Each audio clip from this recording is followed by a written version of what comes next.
this is going to be purely Steve Hoffman forums universe, like totally teched out. Last week on this, which is intended to be kind of the EU UK time slot, we were talking about you know, the loudness wars and why collecting used CDs is a way to get sweeter, better, purer masters.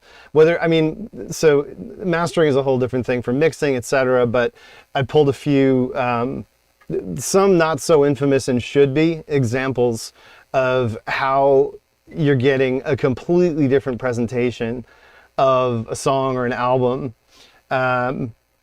You know, we talked about some of them, and I'm going to actually show some of that data in this, like actually pull the waveforms over and stuff so we can look at it. But this one is actually hilarious to me because I'd never thought about it. But back in, I can't remember exactly when it was, but it basically, like, they did 25th anniversary reissues of the Echo and the Bunnymen catalog. You know, Echo and the Bunnymen is not a band that they were really sonically adventurous. You've got Bill Drummond involved, coming out of the whole Zoo record. You know, like this is Liverpool's answer to Factory Records. You know what I mean? Like this is their whole alternative rock beginnings, and they were an incredible band and just so unique. And Mac was one of the best singers ever, et cetera, et cetera, et cetera. But you know, their recordings were pretty rough, despite the fact that they were on one of the bigger indies of the time. And they did get, you know, relatively quickly decent crossover. I mean, they were getting as big in America pound for pound as The Cure up until The Cure start doing Goofy, the Love Cats, and all that kind of stuff.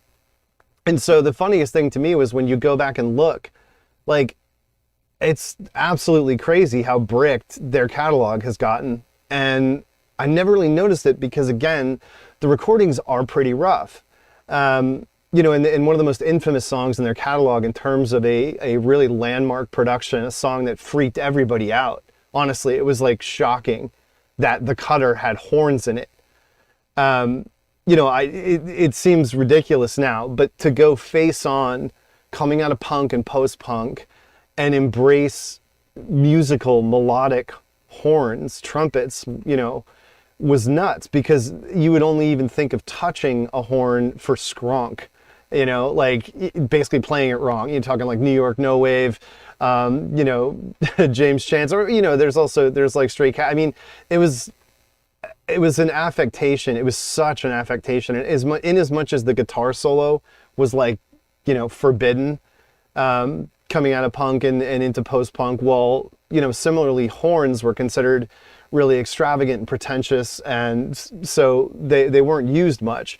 And, you know, reputedly, I mean, it's hard to be able to say that you can trust Bill Drummond's account of his own decision-making and how important it was, because he sort of takes credit for tons of shit across his many, many books. I think specifically of the two books, 17 and 45. 17 is more esoteric, and it's about his, like, Julian Cope ley line, modern, like, dropout, I gotta replace all the manhole covers in Liverpool shit. Like, he kind of goes off on one. But like in a more kind of classically English way than Cope, who just goes completely fucking nuts. And, you know, I mean, Julian Cope's the man, whatever. I mean, I love him. I love failed iconoclasts. I love people who approach their career with all the bravado and theatrical egotism and Bowie preening, and then just fucking totally flop. Like, their music does shit.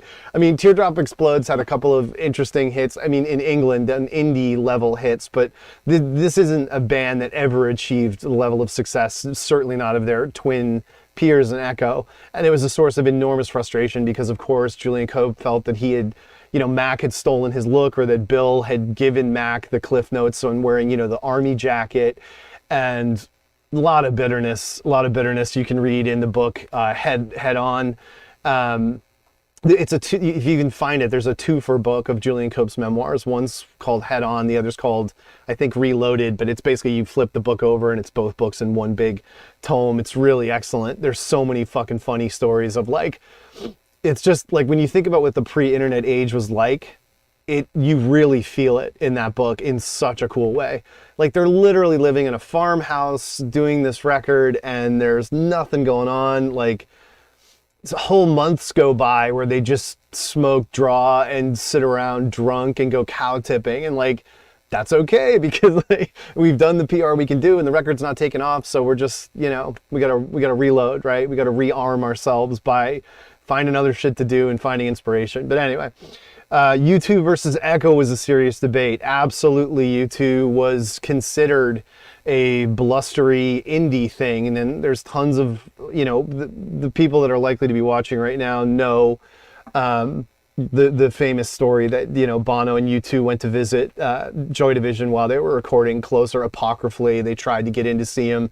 They worshipped Ian Curtis and Joy Division, and whatever.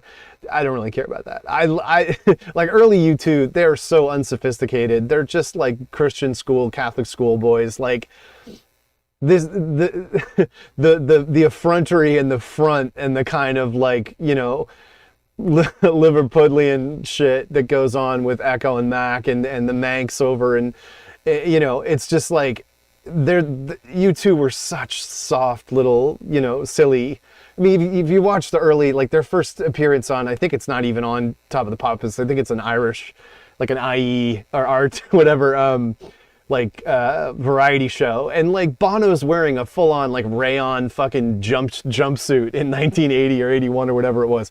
Oh, it's phenomenal. Like early U2 is so bad, so awful, and great for its awfulness. I mean, clearly they started writing and finding themselves and getting wind under their sails. I mean, New Year's Day really to me is where they just lap everybody. And obviously they take off in America. Why Echo is not easy to listen to. Mac's voice is it's so unique and I mean, just theatrical. It's just his range and how he blasts. It's not commercial music. It's unique, iconic music, and Echo is its own thing, its own universe. And I mean, for me, the title track of Ocean Rain in '84 is one of the best pure, alternative rock ballads ever recorded. I don't know that anything The Cure wrote, one of my favorite bands, can even come close to Ocean Rain. I mean, and it's a personal thing for me for reasons I'm not going to get into, but it has some really fucking heavy connotations for me. The Edge totally ripped off Pill guitar lines. Of course, Keith, I mean, everybody ripped off John McGeoch and Keith Levine. I mean, those guys, and it's like all the bassists learned to play from Jaw Wobble. It's all the same roots. Like there were only so many people doing original shit. I mean, McGeoch's work in Magazine got ripped off everywhere, and he didn't really play much guitar in Visage with Steve Strange, but clearly the stuff in Pill it's just crazy. I mean, there's the thing about post-punk for the best players and, not just players, but thinkers, creatives. The resetting of all rules that comes with post-punk really did lead to some incredibly original shit. I mean, yeah, most of it is informed by white kids hearing dub for the first time, right? So, I mean, and when you talk about the riots and everything down there and how that was an influence, the racial tension, the class warfare, blah, blah, blah, you can go on forever. But there was a lot of really, truly astonishingly unique shit happening. Can you compare it to, let's say, the ultra aspects of like Trout Mask Replica, like when Donovan went head. A lot of the 60s and 70s stuff was actually crazier, and I'm not a fan of Frank Zappa at all, but, a lot of the stuff that artists like that were doing was, theory-wise far crazier than post-punk, because post-punk is still carrying, a kind of a lack of musicianship as a point of pride. And that goes in a couple different ways. So like Echo get better and better. And it doesn't hurt that you get DeFreitas, like one of the best drummers ever. This is the other thing about Echo. Like the kick, the triplets and the double kick and like everything DeFreitas was doing, the drummer, he's a really tragic passing. It's awful. Later in the Echo story you can read about. He was such an incredible drummer. I mean, one of the most underrated drummers ever for being in a band that was a definitively 4/4 Anglo kind of, gloomy doomy band. Not to the extent of like the Cult, but Echo is such a 4/4 band. very much like The Cure in that respect, a New Order, but without the electronic shit that comes to take over their story. Anyway, so there's 3 things here, and this is all going to be stupid because it's going to be on YouTube, so you're not, the levels are going to be crazy and like, wow. But it is interesting as hell when you look at this. So this is the original recording, and at the top, this is the original master of the Cutter from the original release of Porcupine. And it's just like the waveform you would see for any classic, early CD. This is like they're keeping it under a decibel. Like it's super low LRA. The dynamics and the frequency response of this, they're kept so small. And the reason you do that is that you preserve the same frequency response you're used to seeing in vinyl. Now, this actually is a pretty tightly compressed waveform, so you can see that this recording is not like a jazz recording where all of a sudden you're going to see a saxophone go flying out of the mix, or a huge ride ping or something is going to be this enormous spike. You don't see that here because it's 4/4 chugging guitar music, and the bass tends to have this effect even if you go before the loudness wars. Just rock bass, the fact that rock bass tends to be very insistent and straight, unless you have more technically crazy bands where the bass is spider walking and moving in and out, the presence of those low frequencies keeps the entire thing sort of compact without having it be compressed, which is the classic thing that you see emerge during the loudness wars, which is a thing called limiting, excitement, and compression. These 3 interoperable factors, which are totally non-musical, post-affected digital effects, change the dynamic range of recordings massively. And if you couple them, which is always the case, with changes in equalization to offset how the presence of the recording is shifted from the use of exciters, etc. Man, do you absolutely ruin classic recordings. It's crazy. I mean, as you get toward the end rush of this song,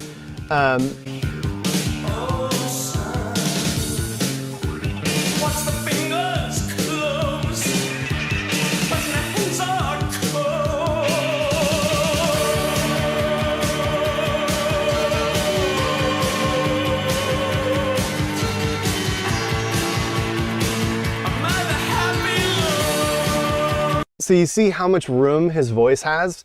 Like, if any band, any singer needs that, deserves it, and it's a part of their signature sound, it's Echo. Like, nobody's higher in the mix than Mac of any of these bands. And so when you get to, so there's two different awful remasters of this, one less awful than the other. If you look in the center here, this is the Crystal Days box set from 1997. This is blown the fuck out. But you can see that it trails, it trails the innate sort of compression of the original song. But the difference, I mean, not just in volume, all of a sudden, because of the kind of crap sound of the recordings, again, these are indie rock bands in the early 80s in the UK. If you listen to what happens to the drums before we even get to the part about Mac, it's pretty grating. And this is only 97. So this is the original.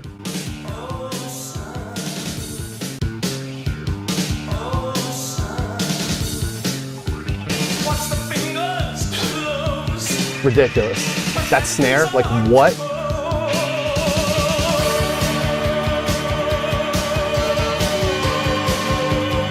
And now it's cutting into Mac.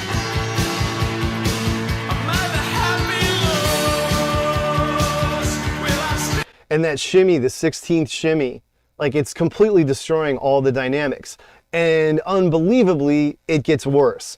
The 25th anniversary, if you look at this waveform of Porcupine, this is classic brick wall dog shit. If you look, they've used compression and gain to flood this entire thing. There's no air. It's all color. The entire waveform is just, it's like paint. There's no breathing room here. Look at the lack of agitation in the waveform. It's fucking gone. So this is like, I mean, honestly, the Echo, there are a lot of examples that are just as bad as this. I'm not banging on these guys or the guy who did it.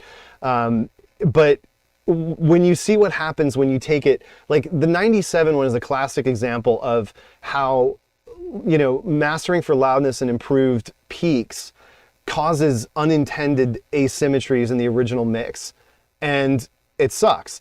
But it's still sort of just loud. It's blaring, and it throws things off kilter versus if you were to naturally amplify on a system the original quieter mix. By the time you get to the last mix, let's do them in sequence, all right? I mean, that snare is nice and mellow. It's not just the volume being lower.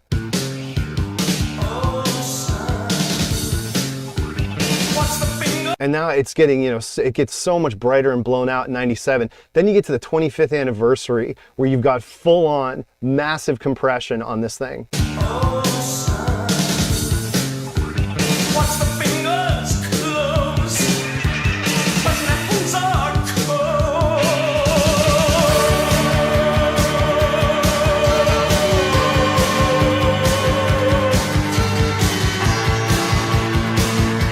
And you can just hear these envelope filters just fighting each other. The whole thing is just like, it's so punishing to listen to, because you're essentially listening to these artificial gates and envelopes that are triggering on all this information, and they're totally destroying it. They're not increasing the sonic clarity. They're creating sonic problems by artificially amplifying the overall footprint of the record. So, you know, it's so striking on the Echo, on the Echo, the evolution of Echo, and it's like every song you can think of they've ever done. You take anything and it's the same problem across all their masters, and it's a really, you know, clear-cut example of three phases of what happens here. You know, there are some of these that are so famous they're not worth talking about. Californication, the Iggy 97 mix of Funhouse. Like, we don't need to get into that. That's sort of like covered ground. The Iggy mix of Raw Power, rather, not in Funhouse. There's the Bowie thing. Anyway, the Iggy mix in the 97 of Raw Power is just absolutely stupid. It's just not even worth talking about. But in the last stream I did where I talked about the halls, I showed you that I came across the original 87 Electra CD, WEA CD, of the first album, Stooges, 1969. This is the waveform that's on that CD for I Want to Be Your Dog. And you can see it's, again, you're barely hitting 0.67 on the highest peaks, away from true zero. And you've got this wonderful stereo separation happening. I mean, this is another thing that is not allowed in the modern era, in the loudness wars. You're not going to see a left and right channel with this level of, like, this people would freak out if you submitted a master like this. This is like Beatles shit. Like, why? Look at the, you know, the right track is like completely out of like all measure. You would not do this in the modern world because everyone's listening to everything on fucking headphones. So this is like verboten, because on headphones, old Beatles records and things like that, they're really like weird. It's messed up. They're intended to take advantage of speakers and fill up rooms and give you sonic isolation. That can't happen when you have cans over your head or earbuds in your ears. And so this goes away. And what happens, this is, I'm not going to get into any of the other ones. The one that is, the only one I think it's fair to compare any Stooges Masters to is the 2019s, because this was an attempt to like rectify this whole famous, infamous disaster. But here's the 2019 of I Want to Be Your Dog. Like, how can you possibly, like, it's just disgusting. Like, it's just so gross, man. So here's like a quick example. Actually, this is more interesting if you mute the one channel and do an AB on the original. The intro is also longer by a little.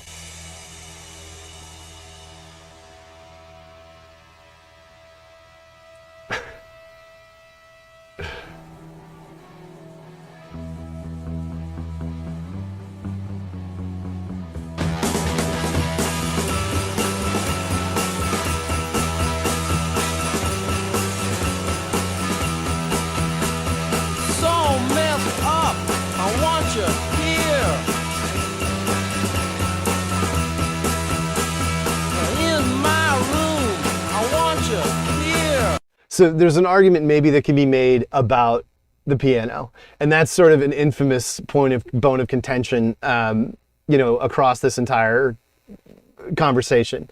There's no question that, yeah, it's a little bit honking.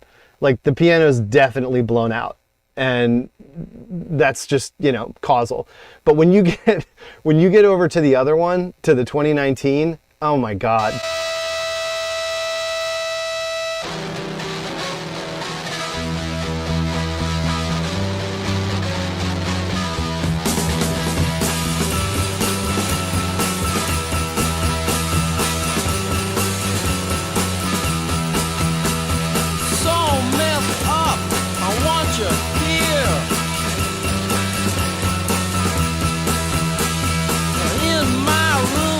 So, I mean, one of the main things I noticed about this that bothers me is I think it ruins his vocals, because the vocals they're fighting with so much more mid-range from brick walling all this. If you go back to the original, his vocals can ring out a lot more. I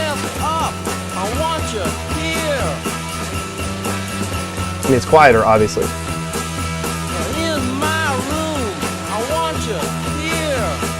So, like, his vocals are kind of drowning the way they should. Where in the blown out 2019,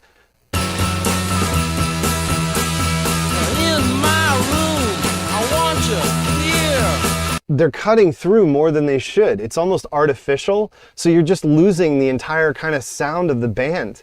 And it's just it's a really silly example of just how dramatically bad these modern mastering and digital effects campaigns are.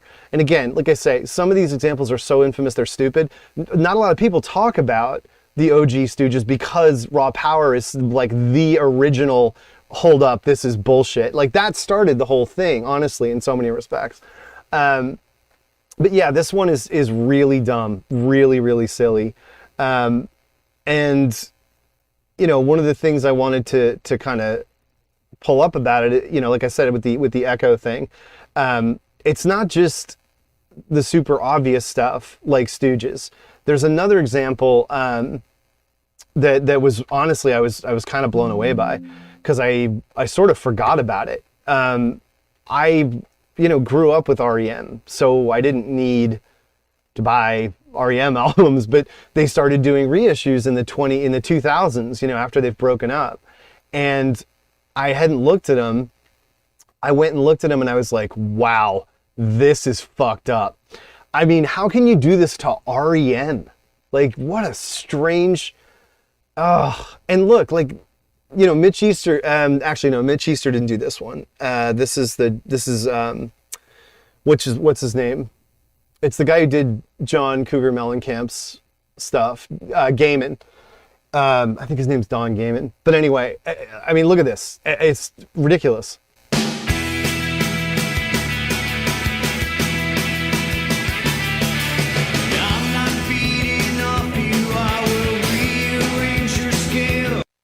And then you get to this. So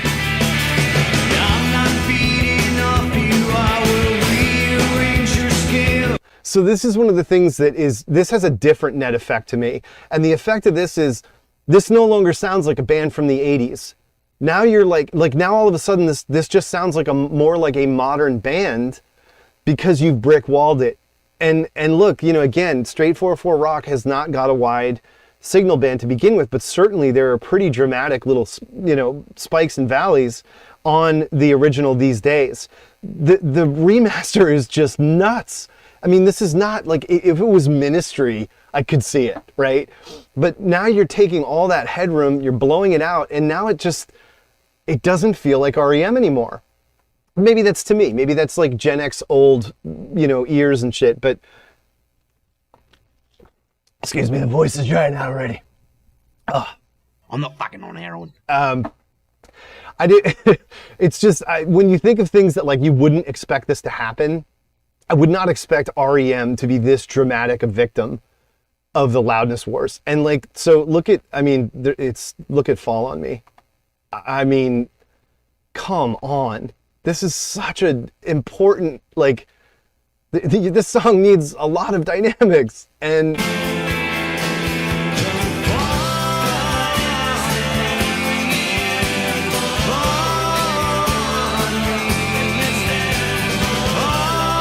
So for a band that's so influenced by the Byrds, like think about those awful Byrds remasters, similar problem.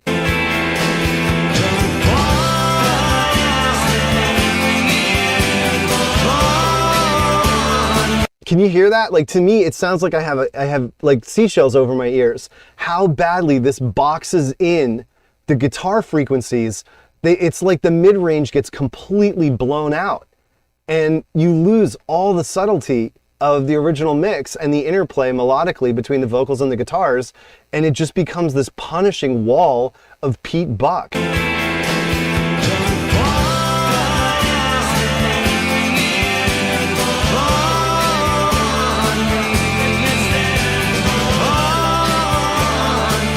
It's so weird, you know, the kinds of bands that have been hit with this.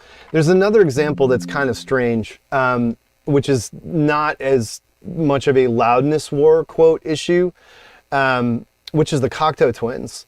So in the 2010s, Robin Guthrie got his hands on and or got funding or asked by Rough Trade to remaster the Cocteau Twins catalog. And the strangest thing about it is he didn't really, you might think so, but he didn't really brick wall it. So this is Carolyn's Fingers, and it's not that crazy, but what is crazy is he totally re-EQs it, so it doesn't sound anything like the original. I mean, the difference is really striking.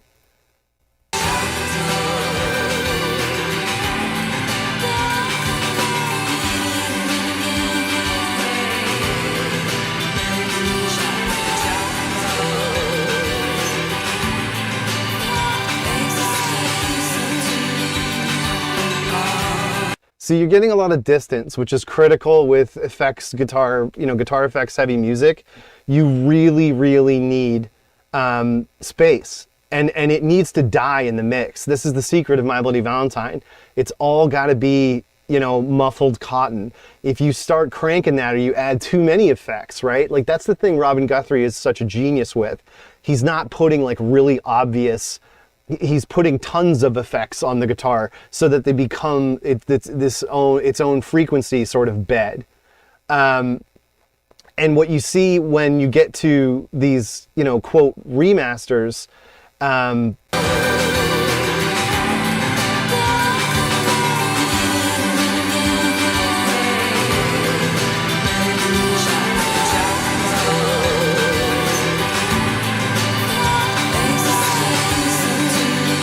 like, again, we're doing this over a YouTube. I don't know if you can hear how brutal the high end is on these. Like, this is why older people shouldn't be allowed to remaster and remix their own shit. Because it's what Robert Smith's been doing to ruin all the Cure remasters too. Like, your ears are gone, dude.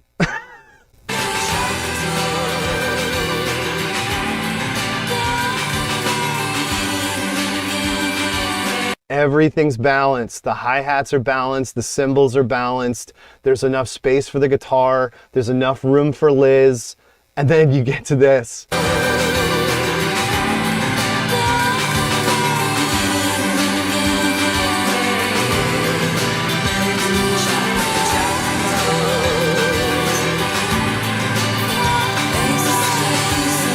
And it's just the S's are just, they're ripping all over the track. And I mean, this wasn't even the worst one. The worst is Treasure. I mean, he absolutely bombed that thing. And I don't even know, I just thought of it because I don't even know if I have the 18 and the original ripped. No, these are the same, so I don't have it. But Treasure is so much worse, like, and it's, you know, like their signature kind of leaving the plane work where, you know, they really establish themselves. Oh wait, I might have it. Yes, I do. There you go. So this is the original Lorelei, and Head Over Heels has the weirdest compression settings smacked on the master bus. Probably, I wouldn't be surprised. But look at this. Are you kidding me? Like, this is the original song. This is the one that was like I talked about this in an old DSLR video I did 10 years ago, 11, ago. And like, this is shoegaze. The song Lorelei starts shoegaze. Like, everything to do with the notion of blurry, fuzzy guitars, it's this song and it's Jesus and Mary Chain, and that's it. Like, it all comes from this song. And in the original, you've got like really bad, I don't know, a synth person, I don't know if these are DX7 bells, but this bell is awful.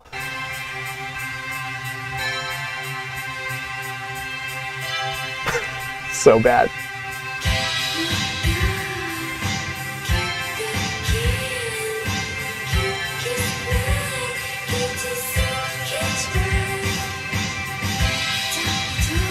So you get a lot of space there. And then when you get to the remaster,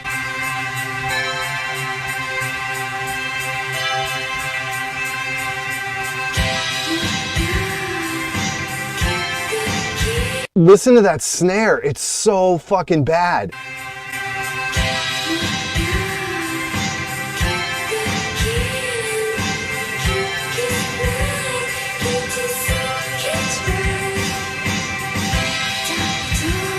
The ring out. And so where it gets really bad is when the whole song comes together and the bass throbs in, which is somewhere in here.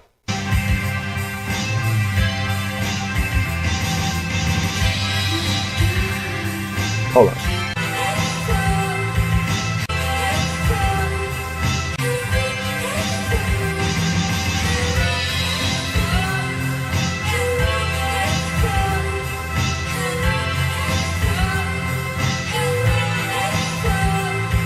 So her voice is like there, and the guitar isn't like in your face. When you get to the remaster, the guitar is like, it just eats everything alive.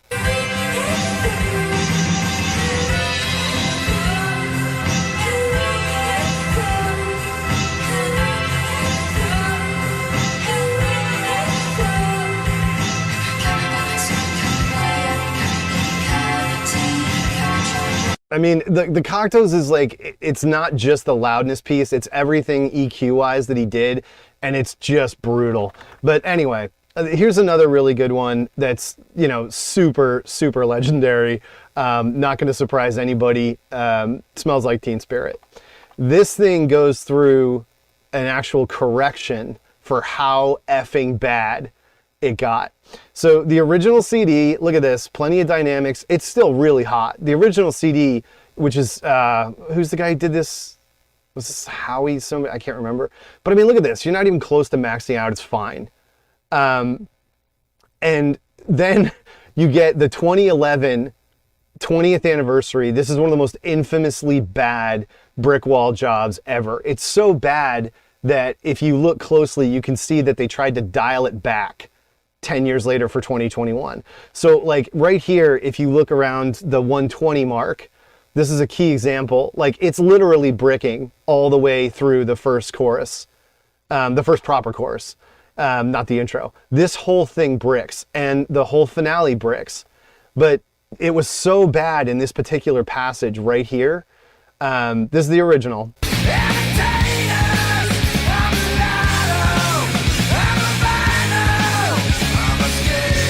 Like lots of period 90s drum reverb, love it. It's got everything I need, right? But then in 2011, you get this 20th anniversary where it's just like, what even is this?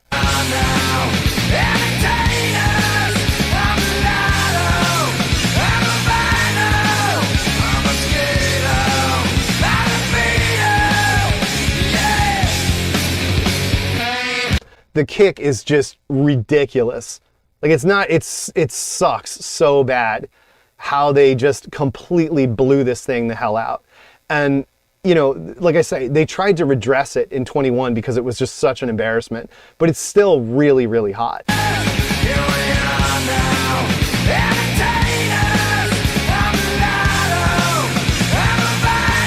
So you got that awful heavy kick that, because it's a bass heavy rock song, is basically distorting. It's blowing, it's not clipping, it's blowing itself into the waveforms of the other instruments. So if you go back to the original,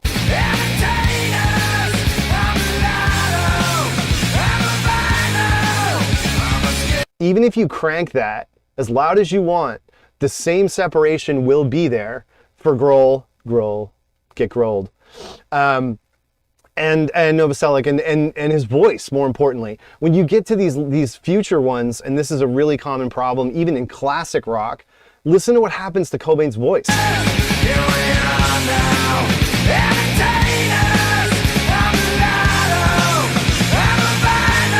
The whole thing just starts fucking buffeting like crazy.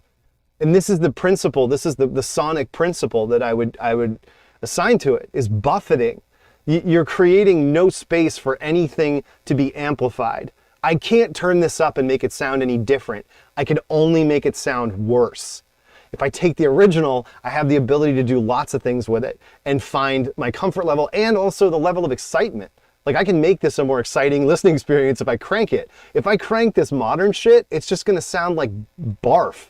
And you know, again, we last week I was talking about the 80s Zeppelin CDs, and there is such an astonishing example of how sideways this whole thing can go. And it's Babe, I'm Gonna Leave You. So, wait a minute, I gotta keep track of which ones I'm opening because they're gonna move backwards. So this is the 87 Atlantic CD. This is the 1990 Merino. Hold on. This is the 1990 Merino. It's not that crazy, you know? Then there's the 93 complete studio recordings. There's 2 Zeppelin songs here. I'm going to do this too. The 93 is a little hotter, but it is the same source as the Merino. So that's, if you go from top to bottom here. But look what's happening. The stereo image is inverted. Look at the waveforms. They're backwards. It's unbelievable. Like, it's so crazy. This is like, it's literally wrong. If you look at the top one, the channels have been mixed. They've been flipped. Totally nuts. And this is where it gets even crazier. The awful 2014 remasters. These are like, you can't even believe what you're gonna see here. This is the 2014 remaster, and like the volume levels just go totally off the charts. Look at this. You've lost all the dynamics in the middle of this thing. I gotta put cans on to hear this, but it's so nuts. You lose Robert Plant. Robert Plant disappears. Like, there's a mic pop and there's like mouth noises in the original recording. So I'm gonna have to do these sequentially because I've already lost myself because I'm talking while I'm doing it. So here is the 87. Babe, I'm Gonna Leave You.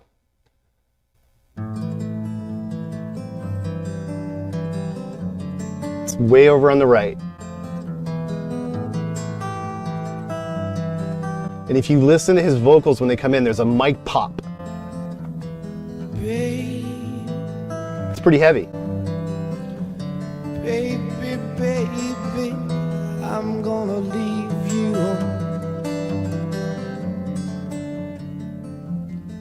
I said, baby. Again, solid pop. You go to this is the nastiest 2014 one. They fixed it, so the channels are back right, but it's like way hotter.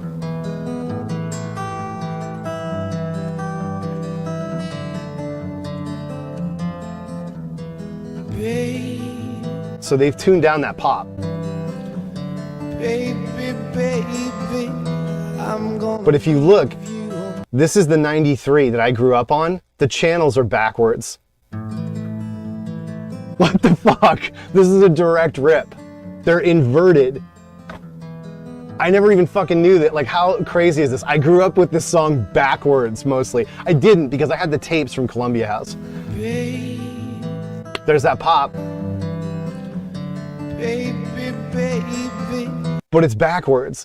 And the craziest thing across all of these is, this is what I was talking about with Smells Like Teen Spirit. The dynamics of the loud parts, the quiet loud parts on this, is absolutely destroyed by remastering. So this is the original. You gotta listen for the sting. You gotta listen for Page's stinger. He does this thing where he rips down the neck. It's not a sonic thing, it's a sonic thing, it's not a musical thing. And it just goes down the neck. And that's how he does the accent that keeps the tempo screaming.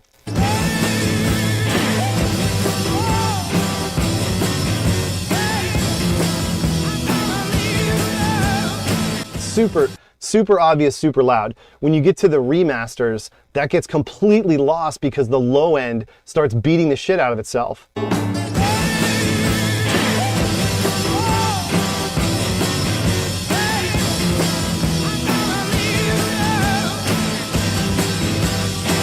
Like, it's still there a little, but it's nowhere near where it should be. In the 93, that's backwards, which is based on the Merinos, it's there, but it's almost artificially there. So if you go to the 90 crop circle box on it, this is the crazier part.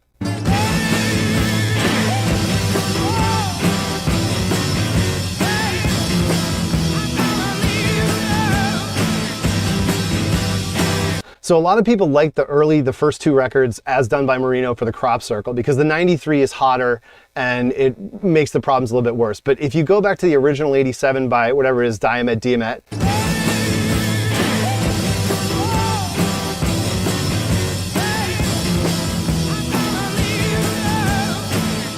it's night and day.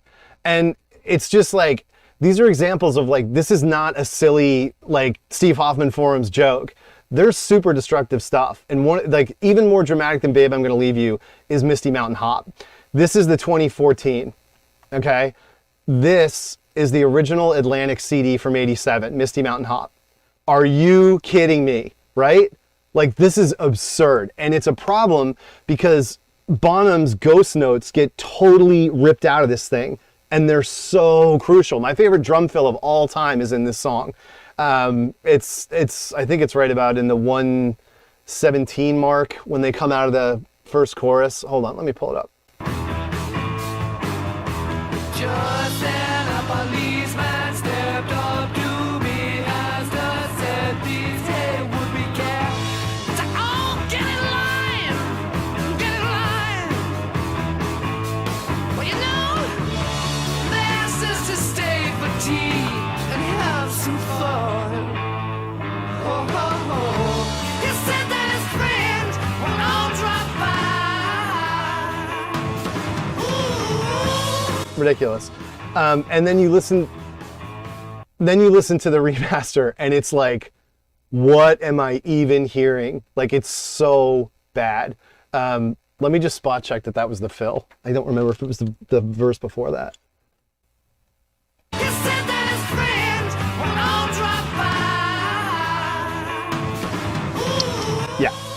So that's it. I love that little hi-hat interplay, man. He's the fucking master of that. Doing the offset on the hi-hat. Well, he's the fucking man. Anyway, so when you listen to the remaster, it's brutal. They asked us to stay for tea and have some fun. You know, they asked us to stay for tea and have some fun.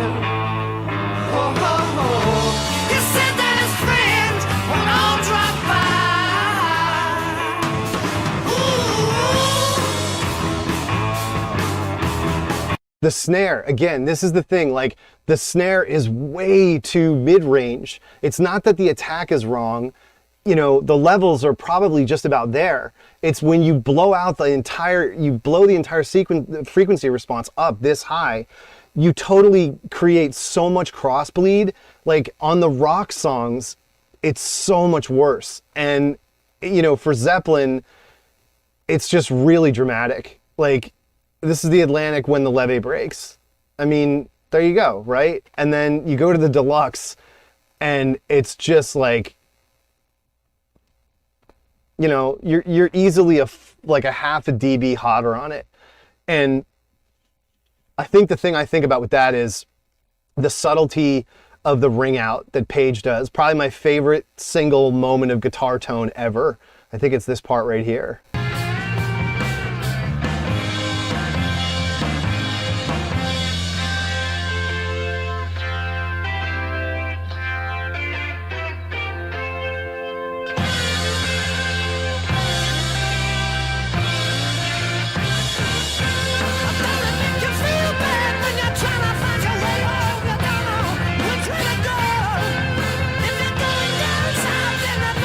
Similar to like a My Bloody Valentine, this is a wall of sound song. And what happens is all that heat the heat and the gain that they're getting out of that amp in that little tail off before the explosion, that heat gets totally overcooked when you apply these, you know, envelopes and gains and limiter circuits to it.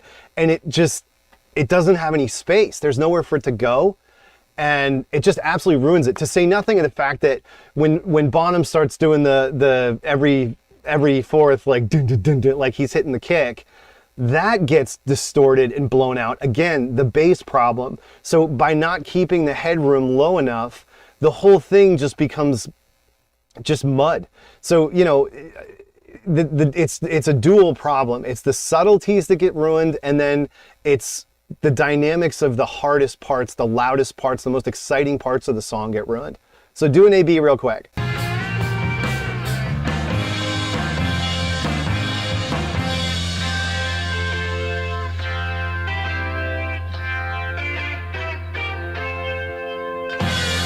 There's a way that sound is supposed to like almost make you wince. The phase inversion that happens right when he goes to that last chord. And when you listen to it on the remaster,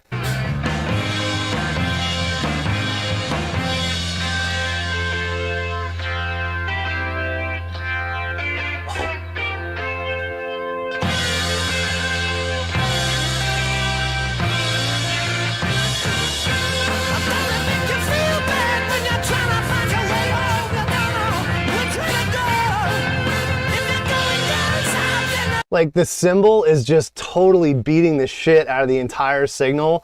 Oh, it's so ugly, man. It's such a tragedy, like how bad this stuff gets.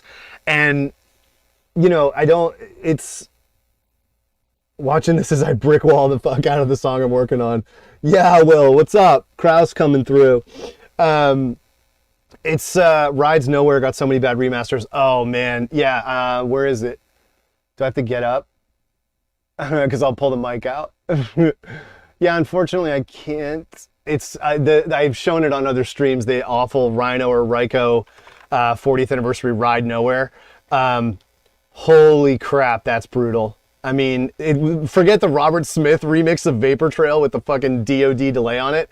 This is, oh, it's so painful. So there's two examples really. Here's Vapor Trail 2014. Here's Vapor Trail 1990. I mean, give me a fucking break. That's ridiculous. But and like this was relatively well produced. But like, what's going to happen to the drums? You know what's going to happen to the drums, right? Laws is going to get turned into, it's just going to fight. And so like on the original, you got all this space in the finale.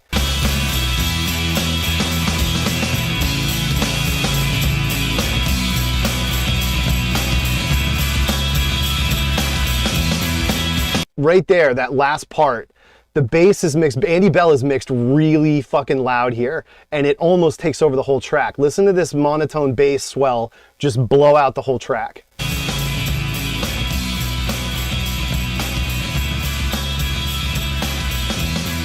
From a production standpoint, that is super fucking shaky. Like they almost lose the whole thing right there.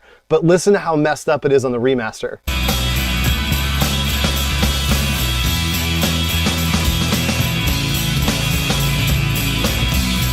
Oh man, right there.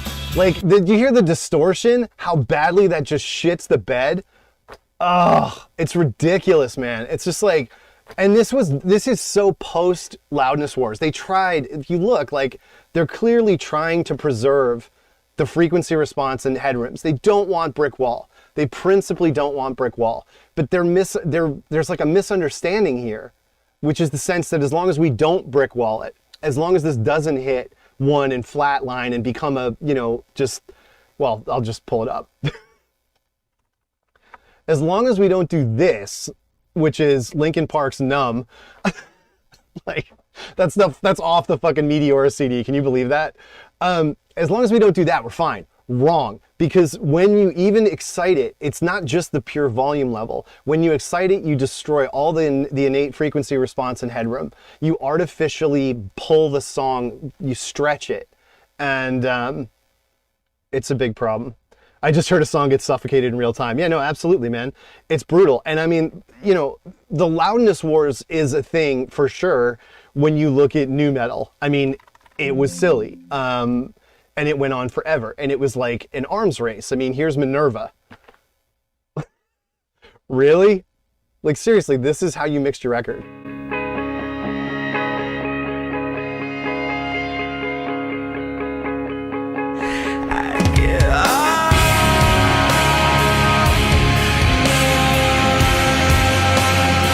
I mean, like, that's where it ended up. That's how bad this whole thing got. And this isn't a remaster. This is straight out the box, right?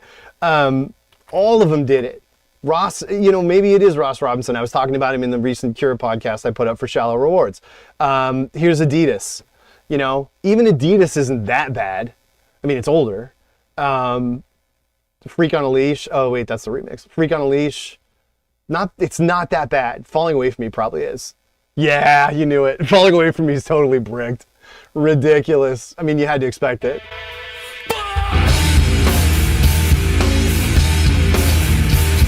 Oh man, this is like, all you millennials have got to be fucking deaf from this shit. I don't even know. Just silly. But yeah, I mean, even Ride gets hit with it. When you reenact the drum fill at the same time as the person streaming, the friend simulation begins. Nu metal masters are insanity, but it's also it's almost like forensically hilarious, Will. Like, you can't believe what bands were doing. It's almost like they were thinking that they needed to do it to compete in the marketplace or some shit. But like, you know, you can find, I can't imagine music going away from the brick wall. No, I agree. But it's weird too, because I mean, I don't want to just randomly start pulling stuff, but like, there are weird examples of this. Like, what's that one Low record? Like, there's a Low record that's brick walled. Is it Drums and Guns? One of their records is so ridiculous. No, it doesn't look like it's Drums and Guns. Is it The Great Destroyer? California, is that the one? Yeah, that's Low. That's the band Low. If you don't know the band Low, they're an intentionally, I mean, obviously they evolved away from it, but they are a very intentionally mellow, quiet band that broke through on Vernon Yard with an album called I Could Live in Hope. And this is what it looks like. And it was produced by Kramer. Kramer did Galaxy 500. He is infamous for this. And I know because I just worked with him. He mastered 1 Mile North's The Sunken Nest, which we just put out with MutualSkies. And I preferred his master, but it was way too quiet. It was literally too quiet. And I was like, look, there's some practical realities here that I love. Like, the difference between Kramer's mastering and the other person that did it, it was astonishing how much more I preferred Kramer's approach. But it was too conservative for me. And I wouldn't do Today because that's like a super shitty indie record. But like, you know, if you look at like Ceremony, this is the loudest, craziest thing Galaxy 500 ever recorded. And this is the loudest Kramer ever like let anything get, because it was part and parcel of the whole thing. At the end of this song, someone knocks a mic over. They knock the mic on the ride stand over. You can hear it. It's like it's within some part of the end of the chaos of Galaxy 500's cover of New Order, Joy Division, Ceremony.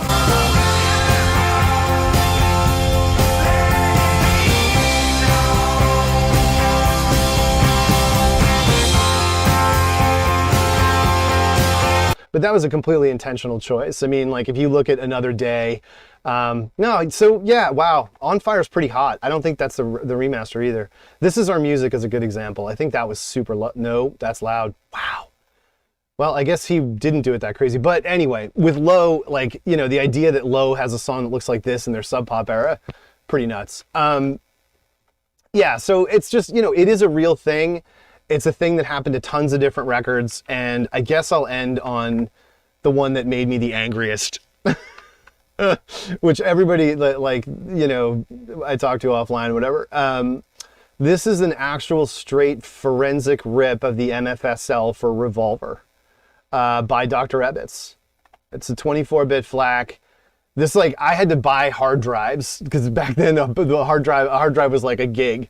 I mean, the big old fucking chunk it was like a gig tops. I mean, I remember 250 megabyte hard drives were a thing in my time.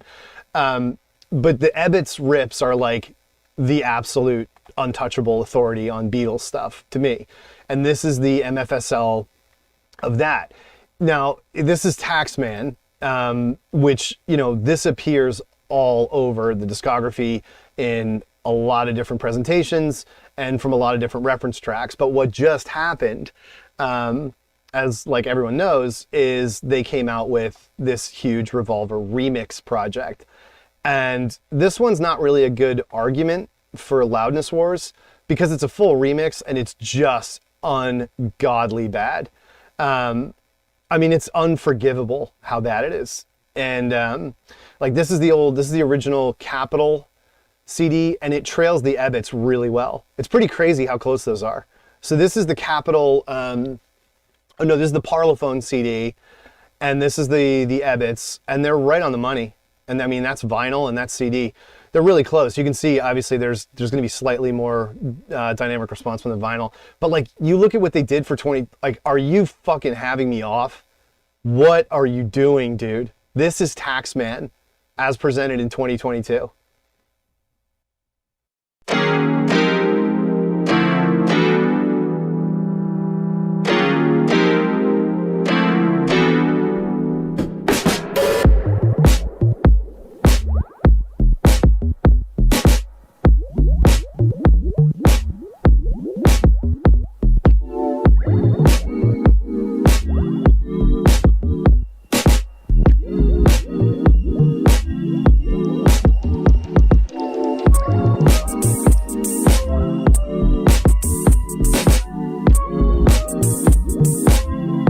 Back, all the slapback comes through. And did Ceremony get remastered for the box set? Yeah. Tron, I'm pretty sure that box set that I tweeted out for CD Friday, the Galaxy uncollected collected Galaxy 500, that was hottened up. And that may be, you know what, I may have been pulling those over from that, and that's why they were louder. They're still really nice. Those may not be the original CDs because, yeah. So that may be explaining that, Tron. That's interesting. But yeah, I mean, this just is like, the other thing too, and I'll just close with this because we're at time and I got a fucking ton of shit going on. The thing that is so messed up, here's the Parlophone, is I'm Only Sleeping. Because in this, and I've already beat this drum with a few people, but there's a pretty good chunk in here before. Like, I'm Only Sleeping is literally out of phase. This is the original. Just right off the top, listen to the clarity on that acoustic guitar. This is like the Parlophone 80s CD, the original CD.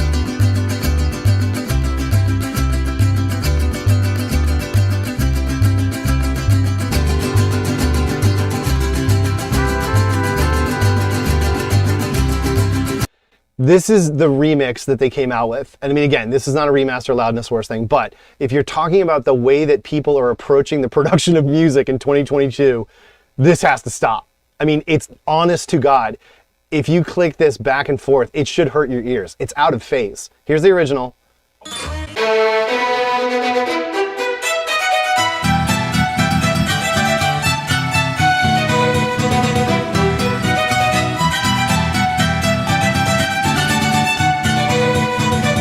Studio monitor playing the vocals over the original vocal. It's so bad. It like it physically hurts my ears to go from the AB on that. It's just nuts. And I don't understand it. It's just crazy because all this stuff is out there. Like, it's one thing if you've got a Robin Guthrie or a Robert Smith who's screwing around with their own catalog. Because, you know, whatever. Go ahead. I don't know. Like, it's not, you're a cult band. You want to be, you know, do whatever you want to do, fine, go ahead. But like, you know, the Beatles. But yeah, here's Fascination Street. This is the original. Tons of headroom for you to crank it. Tons of headroom for all this insane guitar shit to work itself out. Like,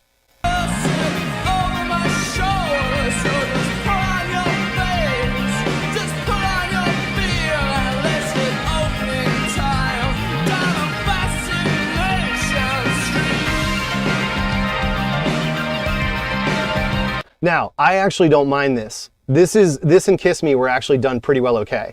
It's really like, Disintegration was so flat and low register, the LRA solo, that this actually isn't horrible. And I mean on a stereo. If I listen to this on my stereo, I don't mind it because I get a lot more clarity on the drums, which are a bit quiet in the original mix. Like, I kind of want more kick there, and you definitely get it.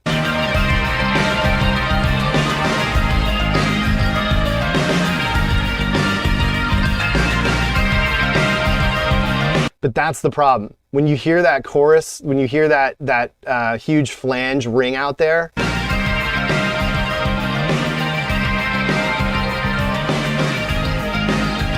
it's so much louder on the remaster that it's like unnatural.